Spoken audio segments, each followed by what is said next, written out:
Hello Internet, it's I the Roshi and I'm back with another reaction, this time reacting to some Genshin Impact animation. I will be looking and analyzing Blaze to Natlan, the Natlan stop motion trailer, and the new character anecdote with Mulani? I don't know, but I'm excited, so let's get into it.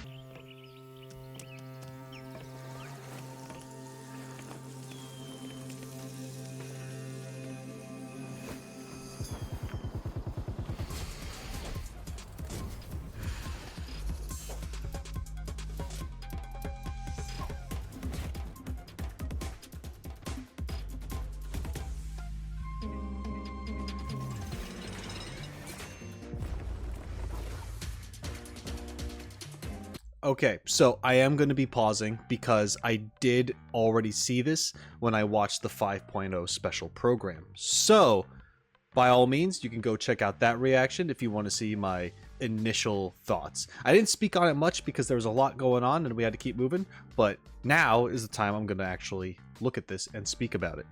So, first off, beautiful colors. I will say there is definitely an exaggeration here with the colors, but I really like it. It's very stylized. It almost reminds me of, if you've seen Arcane, there's some parts with Arcane, I think particularly between Jinx and, oh my goodness, her childhood friend, I'm forgetting his name, but they kind of have that really cool animated sequence, a flashback parallel to modern day, and it's very stylized, right? Very cool. One of the best moments in the entirety of the show. So I highly recommend it if you're one of the few people who haven't actually went and watched that. Anyway, this reminds me of that. So I'm immediately in love. Right out the gate. We have Kenichi here, which is great. I mean, and what a badass thing to do, just to give a little backwards hop off a ledge and just have the confidence that you're gonna be fine. But of course, why wouldn't he be? Like I love how the skin is like a bright purple and there's lots of yellows and greens. The hair is blue, or at least these are like the highlights that they're giving it, right? These very stylistic highlights. And to show motion, they have these drawn in blur lines. Very jagged, a lot of angles, but it's still giving that illusion of speed, having it drawn in this way and not just a smear or like blurred out completely. It's such a good combination. It just works so well. And then when he activates his power, there's like an inverted shift in the colors. I forget what it's actually called, but I'll just say inverted for now. And the camera work.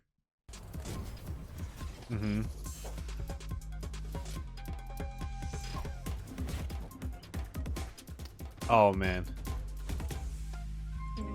Using the environment to move around, hopping off the rocks, slinging himself around, how the camera just guides your eye from his energy like tendril to him moving from one side of the screen to the next. And then you have moments that are like zoomed out like this, where you can see the scenery, the setting that he's in, and just the amazing visual, where now he's still center of the screen, but he's a small part of the whole image now, and everything else is very painterly. Meanwhile, he has darker colors and these inks that really make him pop in this world. So despite being small on screen, you still see him. But this is also a moment where things slow down. You can kind of still have that second to take in the full picture.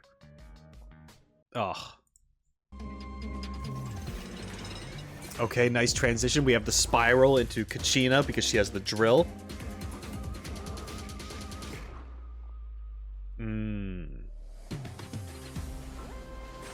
Okay, that was great. Okay, so I have to talk about it. Sorry. All right, I'm not sorry. If you're annoyed, get out of here. I don't care. All right, the explosion of rock. Oh, I love the smoke, this dust, whatever that's flying off in the background. So good. They do a lot of like hand-drawn visual effects work here that just look really, really great. Side note, I have allergies, so if I sound congested and all sorts of messed up, that's why. Yup, you have all these drawn-in visual effects, the smoke, the dust, the rocks falling in the background. Once again, the setting is very painterly, but this is obviously very drawn and very rough looking, which is great because this is supposed to be like a dust cloud, a smoke cloud. So it doesn't need to have perfect lines. It's very sketchy. It's very much of like a splatter or just like a rough effect with the shading within. And it goes by so quick that you wouldn't really normally be able to pick this up. Not saying that you shouldn't pause every once in a while and really take in these images, because the great thing about animation is that when things get exaggerated to one extreme or the other, it really does make a very impressive art piece on its own. You could argue that almost every frame could be put up in a freaking museum. I don't know. That's just my opinion. Maybe I'm biased because I'm or was an animator, so, you know. Okay, I really like this. I like how we have the purples into the reds and yellows here. That contrast of light and dark. Now, I talked about color theory before, and I talked about blues and reds, or blues and yellows, purples and oranges, things like that. Specifically when it came to any like night theme with the Lantern Rite Festival, right? Those shorts. Visually impressive, beautiful, great color theory stuff happening in those videos. This is happening again here with these purples and reds, these dark tones and these lighter pale yellow-like colors. And then you have this splash of green to be like these action lines, or maybe not action lines, but you know, like this action effect for the drill spinning the way it is, which just really makes it pop, and you're focused on this and it's guiding you across the screen really quickly into this next scene where it's calm, and then it goes right back into it with the swirl again, how we started the transition with Kachina, and then that swirl comes in and it's the transition into the water like a whirlpool, and now we have Mualani.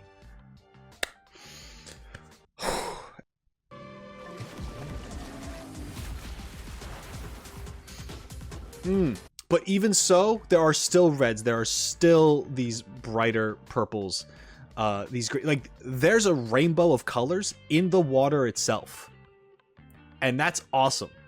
And it's really making it seem like it's reflecting off of the sky and that there's more motion to it than rather it just be a solid blue color with these white speed lines and action lines around everything. Yeah, it's the colors are amazing. So far, the animation has been incredibly smooth.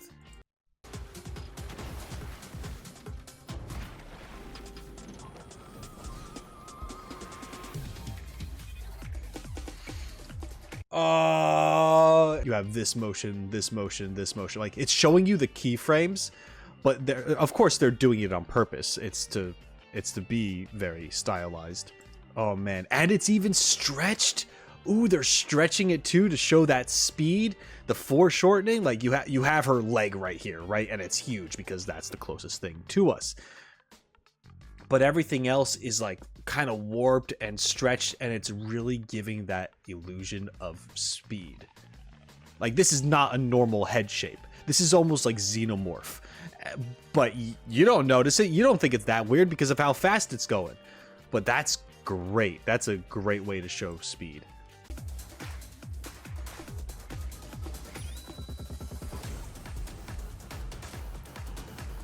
They're doing their tricks, they're breakdancing, they're moving, they're grooving. Oh.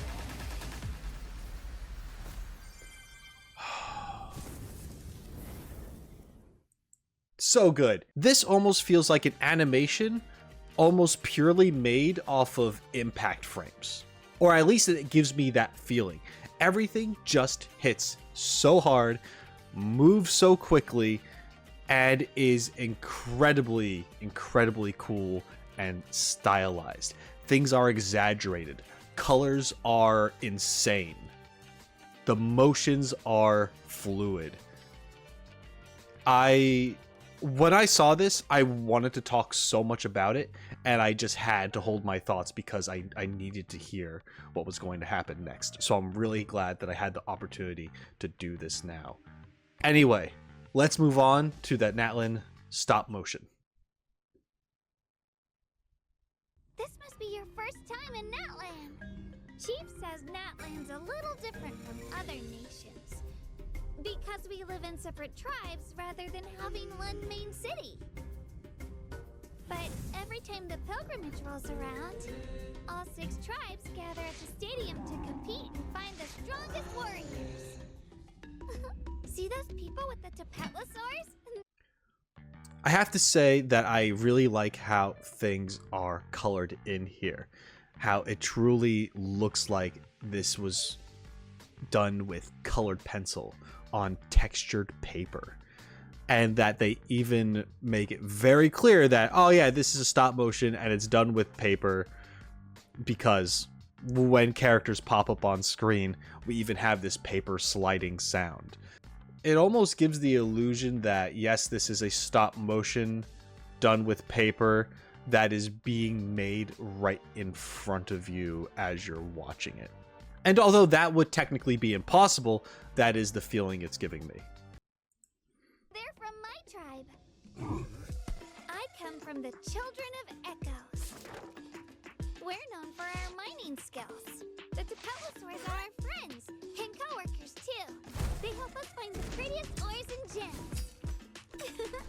And that means my tribe has all the best jewelers. When we find a really special gemstone, we use it to decorate our weapons or jewelry. I know we have this character on screen like waving right now. What I'm looking at is this. I'm looking at this right now. I know most people are probably looking at this guy because this is the person who's moving.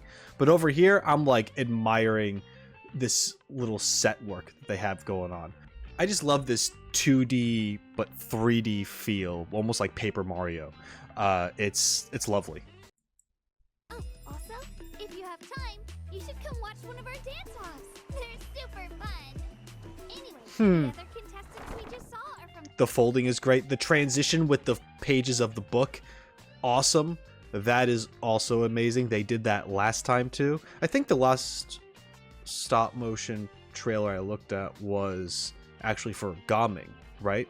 That's the only other one that I know of. If they've made other stop motion trailers before that, then please let me know. I would love to take a look at them. We got ourselves a little pop-up book right here. This is a book. I love it. I just love that little touch. It's great. The people of the springs. That's right. We live alongside the Kaholasaurus. Our tribe is a really awesome. In my opinion, the koala sort, the koala, they just said it. The water thing creature is by far my favorite design. Favorite design out of the creatures that they showed. You know what I meant. Spot. Oh, sorry. Got lost in the music for a sec. The people of my tribe love getting together. Such an interesting choice here. They have this musician with his ukulele, right? And you can see the joints on him. They went the extra mile to show the subtlety of the wrist movement, because as you look, there is slight adjustments to his hand as he's strumming on this instrument. They didn't even have to do it, but they did, and it looks good. Meanwhile, this guy over here doesn't have any joints because he's just listening to the music. He does have one for his head because that's the only thing that they plan on moving for this shot. It just goes to show how much planning's involved with this, how much storyboarding and how many notes are taken for which characters are still images, which ones are going to move, what parts of those characters are going to move, and how much and in what way. That's how much thought's put into this. It's not that they just made them with all the joints necessary in case if they were going to move them at the time. No, they had to think all of that out and plan it. It's really interesting, and I respect it so much as someone who loves stop motion animation, to go that far to make sure that it's going to be what you want it to be. Maybe it sounds ridiculous that I'm praising them for having a plan, but you'd be surprised. There's things out there where I feel like they do everything just in case, all the extra work just in case if they'll use it. And yes, that is one way of thinking things through, but it's not the best way to work things through. By planning something like this out, you can follow the rules of KISS. Keep it simple, stupid. To go fishing, listen to music, and relax. Beyond that, our favorite thing is bathing in the hot springs. I have to check something real quick. Did they... Oh, look at that. Okay. This guy over here, you'll notice that he has a face on at the moment. But before that, when he first popped on screen, he had a smile, which just means this character had an entirely different head made to show that expression. And perhaps we've seen that happen a few other times during this. This is just when I like blatantly noticed it. So yeah, there's that. This guy had more than one head in the making of this. And I say that, like, you could say like, oh, well, don't they just replace the eyes and mouth? Yeah, they could have. But these look like they're drawn on for the most part. So at least for this character. So all they did is just remake the head and swap it right here. Beyond that, our favorite thing is bathing in the hot springs. The Kaholosaurs like it too. That's why we're such good pals. But make sure you give him some space when it gets busy. The baby one's so cute. If a Kaholosaur bites you, do not bite them back. A lot of places in Natlan are covered in lava. If you plan to go exploring, I recommend picking a guide from my tribe. There were so many layers of that lava. 10 at least. And they even mixed other colors in there. Just to make it interesting, right? Like, yes, you have this very blue creature popping out against it, but they still actually gave it a warm tint because of the lava. And the layer that they put it up against was this lighter teal, cyan-like color, right? So it sticks out amongst these, and this pops. And although we're talking about lava here, you could be like, oh, well, now it doesn't make sense because this is water. But when you first watch it, I mean, at least for me, I didn't even notice the multiple colors that were being used. I still had the impression that this was lava. I've never seen teal lava. It sounds pretty rad, but I think this is a very nice stylistic choice to really make things appear as you want them to appear on screen. You plan to go exploring, and your mind doesn't even pick it up immediately. For deliveries, look no further than the science that was cool.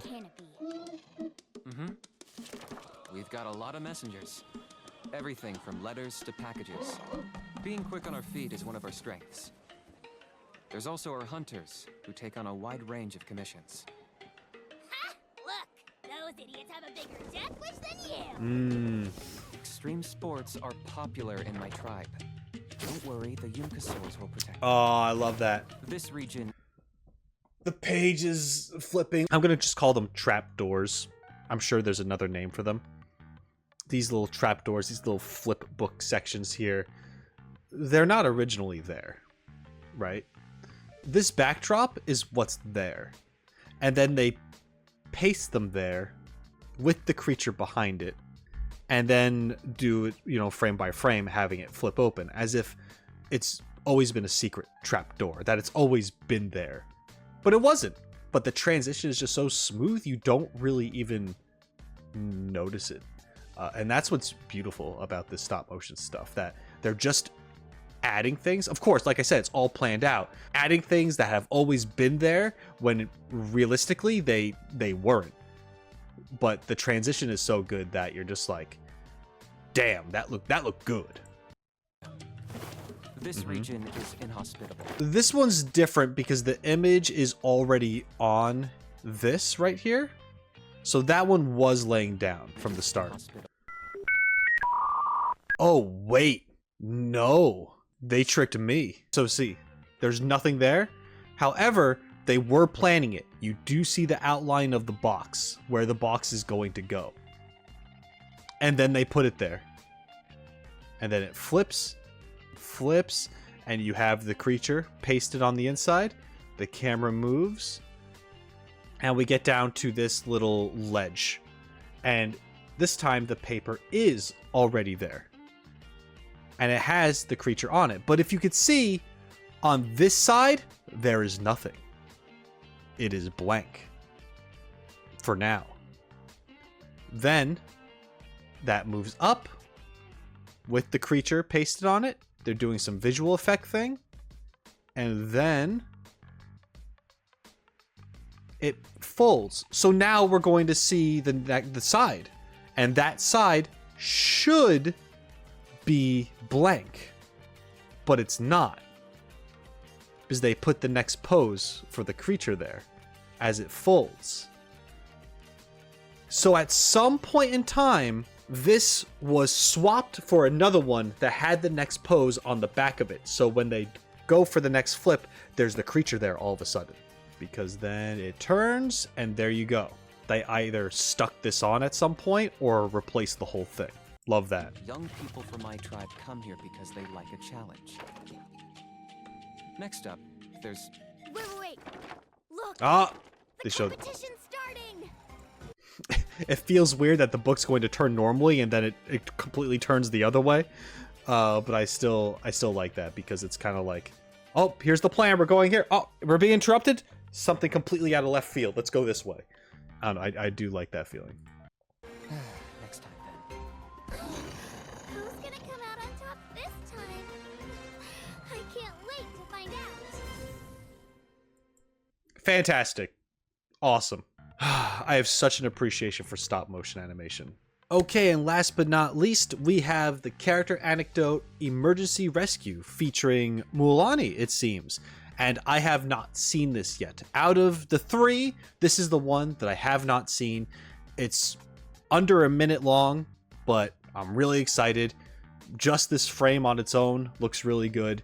Let's watch it. And I will not interrupt it this time. I'm going to watch it all the way through, and then I'll talk about it afterwards.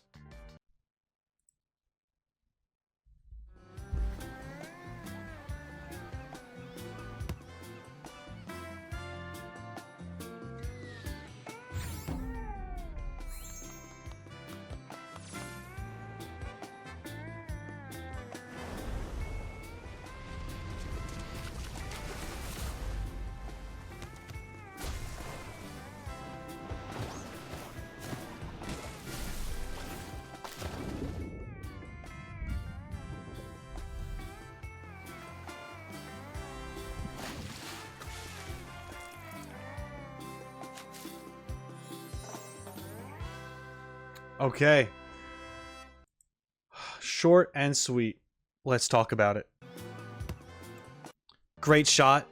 Just a beautiful animated sequence of this dude playing beach volleyball in the foreground, but he's blurred. And the main focus is what's happening behind. Inside the little shelter here, we have Mulan approaching probably some locals that she knows, right? Having a conversation. Guy sees the ball coming and is immediately like, what the hell? Mulan being her, she's just like, oh, bam! Just getting active with it and enjoying it because she's that kind of character. Okay, that was a really quick thing. I'm looking at the thumbs up he made. Getting applause. Yeah, look at this blur effect here that they have going on. Yup. Just doing the real quick motion. Boom. Okay, big wave. They did the same thing with this guy with his arms and his hands as he's flailing, trying to get away. Right here.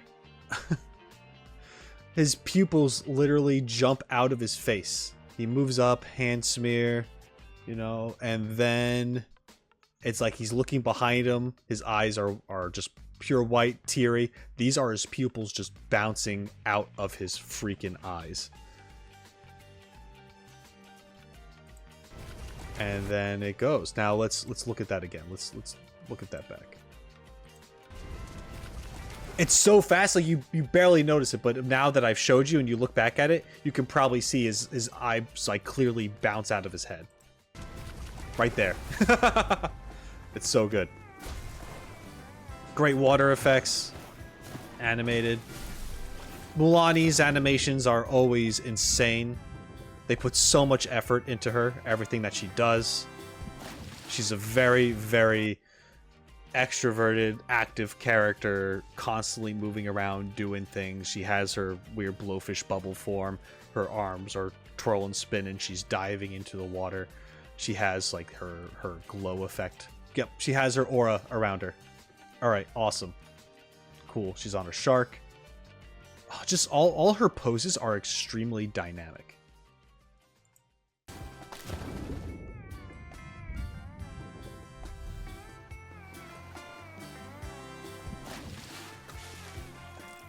Okay. Yeah, okay, that. Beautiful shot, having the water fly off of her, and happy as can be. This was a very short, quick, yet beautifully animated thing, and if the Genshin Impact anime from Ufotable ever comes out, I'd be very pleased. And so would Mulani. So that's what I had to share with you today. I thought all these animated trailers, these little teasers, whatever you want to call them, were absolutely fantastic. And I can't wait to see more stuff like this in the near future, hopefully. I want to see more Genshin animated things in general, because they go hard. Well, that's it for me. Thank you so much for being here. If you're not subscribed to the channel, I highly recommend you do so. Also, if you enjoyed the video, let me know by leaving a like, and check out the description for additional ways of how to support me. Have something to say about these animated trailers? Then leave a comment down below, because I'd love to hear your thoughts. And until next time, shine on, you crazy diamonds. Later.